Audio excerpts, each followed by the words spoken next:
The AMF 8295 Pinsetter was one of 9 different pinsetters that were built for candlepin bowling. It was a late entry into the market, but still found its way into several bowling centers as they modernized in the late 1950s and early 1960s. The 8295 uses only 2 motors to run the entire machine, one in the front and one in the back. The back end motor drives 3 parts of the machine: the pit carpet, run by this vertical belt here, the pinwheel, driven by this horizontal belt, and finally the distributor, which uses this flexible drive shaft down here.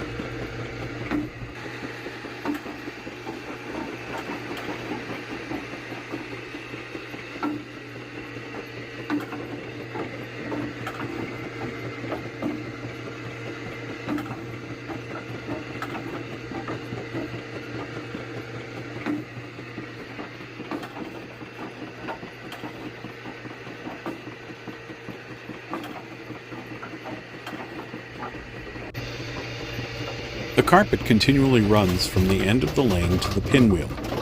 Balls and pins get funneled into the center of the carpet by angled plows on either side of the pit. Both balls and pins enter the pinwheel, but the balls drop off before the top at the start of the ball run. Pins get carried all the way to the top.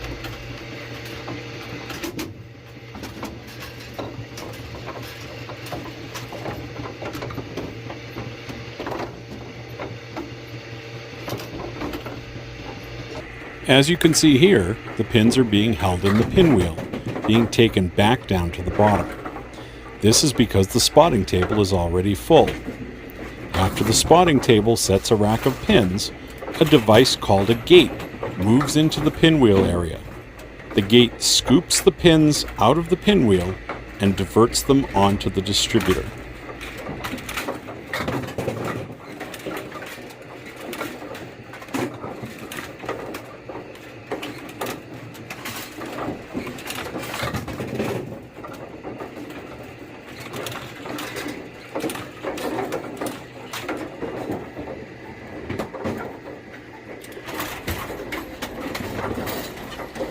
Starting at the 10-pin position, the distributor arm places 1 pin in each of the 10 cups.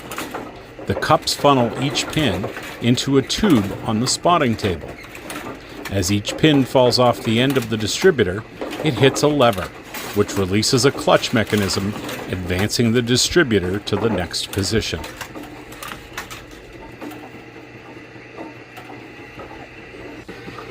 Here we see a close-up of the pin switch, which is activated by each pin as it passes by. When the gate is open, the pin switch advances a stepper unit, which essentially counts the pins as they pass. When the 11th pin activates the pin switch, the gate quickly retracts and leaves the 11th pin and all of the other pins in the pinwheel. The gate will only reopen through the spotting switch, which is activated after the spotting table sets a new rack of pins and gets back to its home position.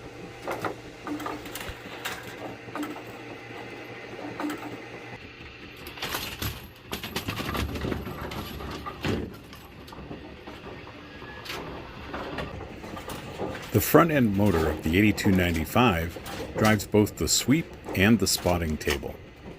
The spotting table is driven through a crank arm in the center of the shaft. One 360-degree turn of the drive shaft and the crank arm assembly lowers the spotting table to the deck and then pulls it back up again to its home position.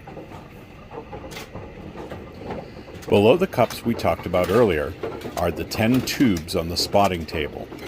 The pins are held in the tubes by the spider assembly. When the spotting table goes down to the pin deck, the spotting rod, shown here, pulls on the spider assembly, rotating the 10 arms to release the pins. When the spotting table comes back up to its home position, the spotting rod pushes the spider assembly closed. The sweep is driven by another crank arm at the end of the same drive shaft as the spotting table. The link on the crank arm pushes the rocker arm assembly back and forth. There is a rocker arm on both sides of the machine, and there is a second link between each rocker arm and each sweep arm. The rocker arm drives the sweep to the back of the pin deck and then pulls it back to the front before the spotting table comes down. Many of the components on the 8295 machine will look familiar to any older AMF 10-pin mechanic. Almost all of the parts in the distributor assembly are from AMF's 8230 pin spotter, while other parts of the machine were designed for the newer 8270 10-pin spotter. As the 20th century came to a close, new parts for the 8295s became difficult to obtain. The answer for 8295 equipped centers was to find and store junked 8295 machines acquired from closed bowling centers, or replace them with Bullmore Candlepin machines. As of the making of this video, we know of only 2 bowling centers which still operate 8295s. Norwood Sports Center in Norwood, Massachusetts, and Old Town Bowling Center in Old Town, Maine. The 8295 was best known for its lightning-fast reset cycle, which likely prompted the Bullmore Company, the maker of the most prolific machine in candlepin bowling, to design their Model E machine, which we will show in a later video. We hope you've enjoyed this first look behind the wall. We'll be producing more videos in the future to show how all of the different candlepin machines do the exact same job very differently. If you liked this video, please give us a thumbs up, and you can find Candlepin Specialists online at www.candlepinspecialists.com. You can also find us on Facebook and Instagram. Candlepin Specialists repairs and rebuilds candlepin bowling machines. Feel free to ask any questions or leave us a comment, and if you need anything candlepin related, our contact info is on our website. Thank you for watching, and long live candlepin bowling.